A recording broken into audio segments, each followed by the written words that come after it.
Let's talk now about the suit of swords. Generally, the swords signify logic, intelligence, truth, communication, ambition, but also conflict. They represent the element of air. Whenever we read the cards and we have swords, we have to think about the fact that a sword is double-edged, which means that it can be used both to do something good but also to do something evil, something harmful. And that there is a very delicate balance that can change the situation towards being positive or negative.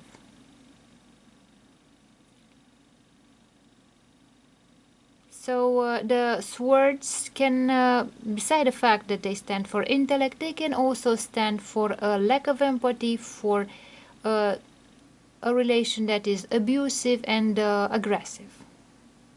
And now let's begin with the first card in the suit of swords, the Ace of Swords. This card stands for a sharp mind, for clarity, and for success. If the card is reversed, it stands for chaos, aggressiveness, and lack of clarity. The Two of Swords. It stands for difficult choices, for lack of decision, and for stagnation. If it is reversed, like this, it means confusion and a lack of the right choice.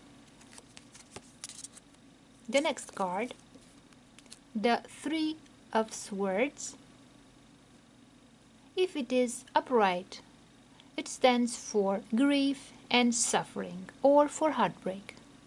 If this card is reversed, it stands for moving on from a situation, for forgiveness and recovery. The next card, the Four of Swords, stands for contemplation, rest and restoration. When it is reversed, it stands for being stressed, being tired, or restless. The Five of Swords. This card stands for a person who is ambitious, but extremely ambitious, so that they have no consciousness. They want to win at all costs, and they can be sneaky in the things that they do. Whereas if this card is reversed, it stands for reconciliation, forgiveness.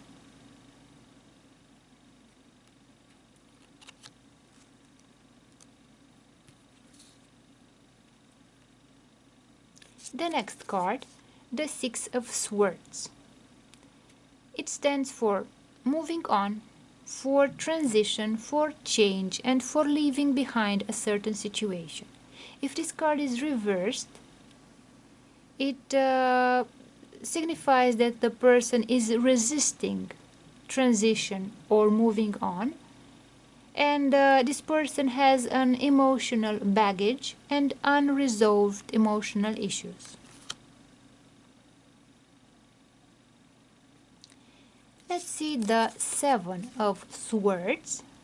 If the card is upright, it stands for trickery or for deception, whereas if the card is reversed, it stands for rethinking a certain strategy and for coming clean. The Eight of Swords means self-victimization, imprisonment or entrapment. If the card is reversed, it stands for self-acceptance, for freedom and for getting a new perspective on a situation. The Nine of Swords. It stands for trauma, for anxiety and for lack of hope. If the card is reversed, it stands for the opposite, for hope, for reaching out. And the card number 10, if it is upright, it stands for collapse, for defeat, and for failure. If it is reversed, it means that a bad situation cannot get worse. The situation will start to become better from now on, or it can mean an inevitable end to a certain situation.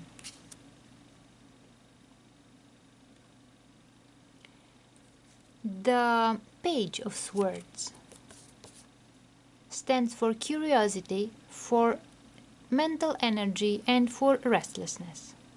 If the card is reversed, it stands for manipulation and deception.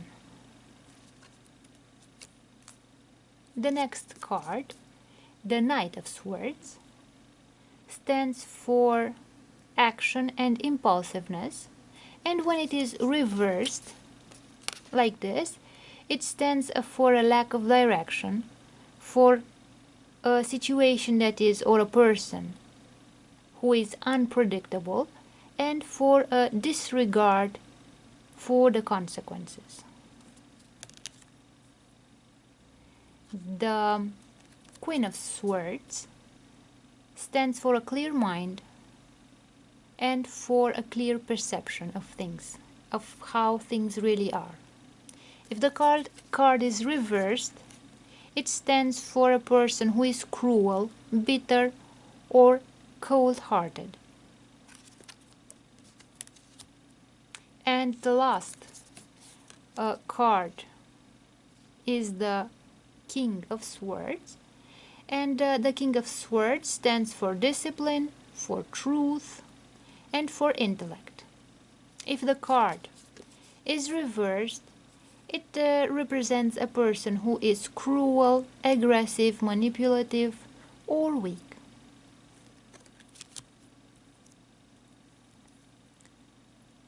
So these were the meanings of the swords.